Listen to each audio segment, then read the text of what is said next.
Hello, welcome back to Midnight Kitchen. I've been wanting to do a video like this for so long, and it's becoming even more relevant with the inflation. Today, the hero is the rotisserie chicken. We all love it. It's $4.99 at Costco and has been that way for years. Well, the question is, what can you do with it other than slice it up, eat it in sandwich form, maybe on top of pasta, or by itself? Well, the question is, how can we be creative with every part of the chicken? And I'm going to show you some examples.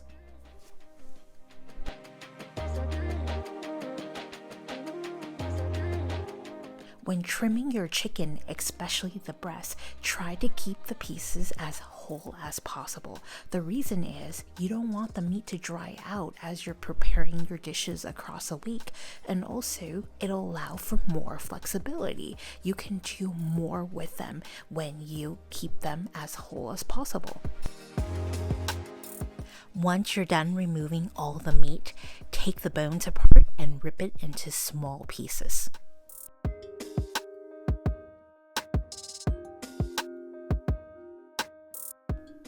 A small treat break for my sous chef dim sum.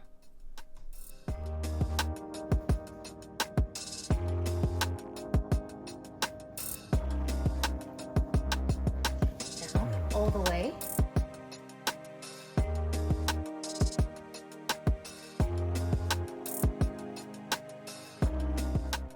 Now let's talk bones and scraps. You know what? This may be one of the best things about the rotisserie chicken. Don't worry about keeping the carcass whole. You want to rip up all the bones into small pieces, as small as possible. This allows you to extract maximum flavor in a short amount of time. To maximize your flavor, the key is actually to saute the bones. Do you see that fond that develops at the bottom of the pan? You want that development, and you want to add warm water to it to loosen those scraps. And do you see how deep and rich the color is already?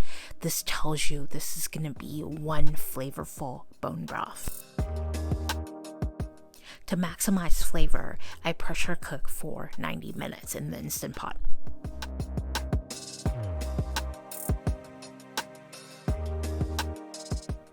Wow, look at that color. I bet it smells amazing.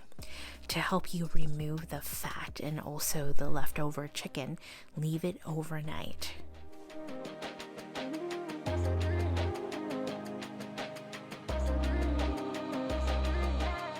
Remember to season and salt along the way.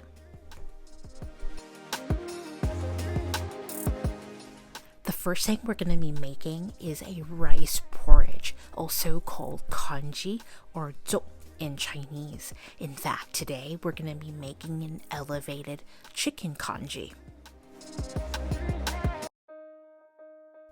A rice porridge is comprised of two elements, rice and a liquid, and often you can use something as basic as water or a very flavorful stock, which is what we're doing today. This dish is common and important in many Asian cultures. It is easy to digest, healthy, nutritious. A small amount of rice can make a giant pot to feed an entire family. We're going to be pressure cooking for 60 minutes, high pressure, using the Instant Pot. I bring the mixture to a boil when it's done, and that allows the stirring action actually breaks up all the broken rice that's already formed into a smoother preparation. Here I'm going to be slicing my chicken and also dicing. The dicing is for a chicken curry salad and the slicing is for my congee. Now let's talk toppings. You have two camps of folks when it comes to congee. One is you mix in the ingredients directly into the congee and let it simmer slowly so the flavors will actually go into your rice porridge. The second camp is the toppings camp, where you put all these flavorful toppings and sauces directly onto semi-bland congee. Here we'll take the best of both worlds.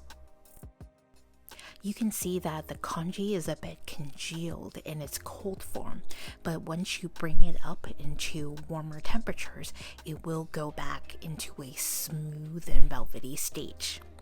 I am adding a little bit of water and chicken into this and bringing it up to a boil. I like my congee actually a little bit more loose, like a thicker soup, as opposed to a oatmeal-like texture, but this is all up to you. Now that the rice has blended nicely with the chicken, it is smooth and has lost that chunky texture. Keep in mind, for many individuals and cultures, they prefer their congee thicker. It is meant to be filling as a rice replacement.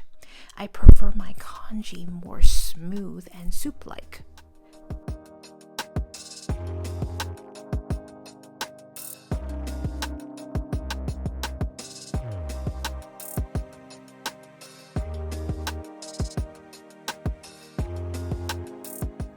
If you like, top it with a little bit of chicken breast and herbs, and it's all ready to go. I've also seen others make a chili oil or garlic umami oil and drizzle that over their rice porridge.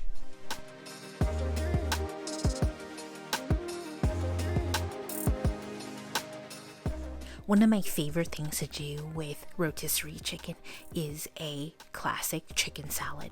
But here we're going to be doing something different, a curry chicken salad. Here I am mixing together some spices, a garam masala, some cumin, turmeric, salt, pepper, and a little bit of Kewpie mayo. We're going to mix this with our chicken. Okay, and we're gonna be baking this in a puff pastry to make a chicken curry puff pastry appetizer.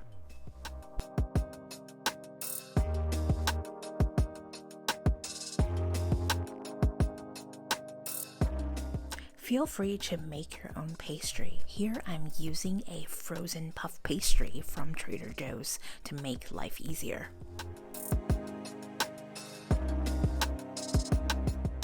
Here I've added 1 square of puff pastry onto my bowl of chicken congee.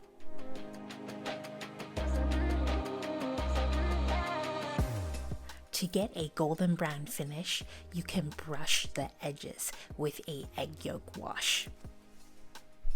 Serving this with puff pastry is not at all authentic. We use a fried dough called yao tiu or yao da guai and enjoy that with our congee. I wanted to mimic that crunchy exterior, adding that texture to it, and therefore decided to give this a try.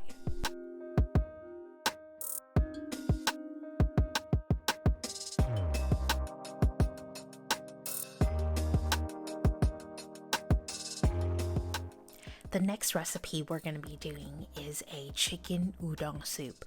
In fact, you can use any noodles you have on hand. I prefer using udon or ramen, but it's really up to you.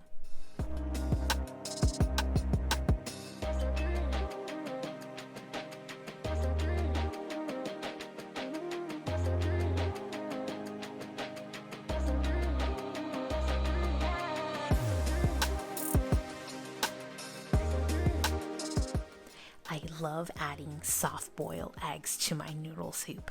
In fact, traditionally, it is common to marinate these soft-boiled eggs in a sweet soy sauce bath. But to make it simple, we're just going to do a soft-boiled egg for today.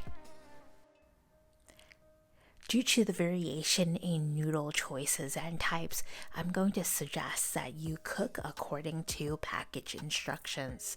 However, one suggestion, cook slightly 1 minute or so under. You want this noodle to be able to absorb all the flavors from the chicken broth. The next thing we're going to be doing is a play-on street snack called jian. We're going to keep it simple and use pre-made ingredients. Here I'm using a flour tortilla from Trader Joe's. Traditionally, it is uncommon to use avocado in a jianbing, but I do like adding that creaminess element.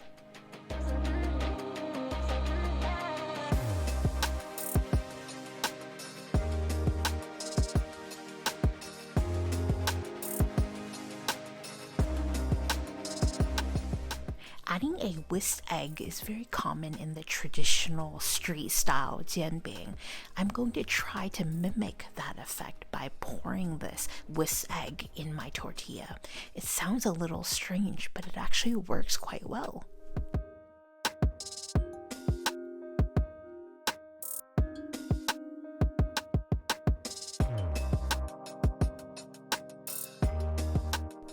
The idea is you want a layer of thin fried egg crepe on the other side of your tortilla, and therefore we added on one side, flipped over to char the next, and then start topping it. And this is going to be the interior side of the jianbing.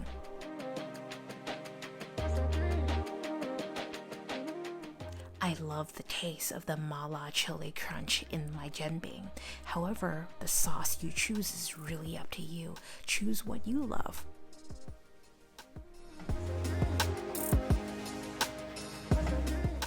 Traditionally, street vendors will use a marinated beef shank or spam or a sauteed beef or pork preparation or lamb.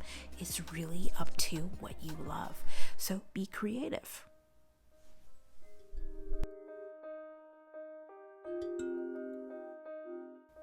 Also, it is common to add a little bit of hoisin sauce with cilantro or herbs of choice. Imagine being in a rush and grabbing one of these on your way to school or work. That's why these are meant to be portable.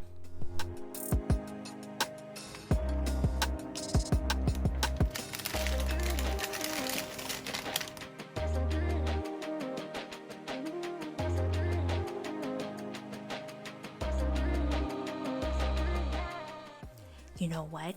All of these dishes came from one rotisserie chicken, and I have so much left.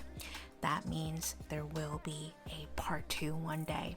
I hope you enjoyed this one. Please like, comment, and subscribe. See you next time.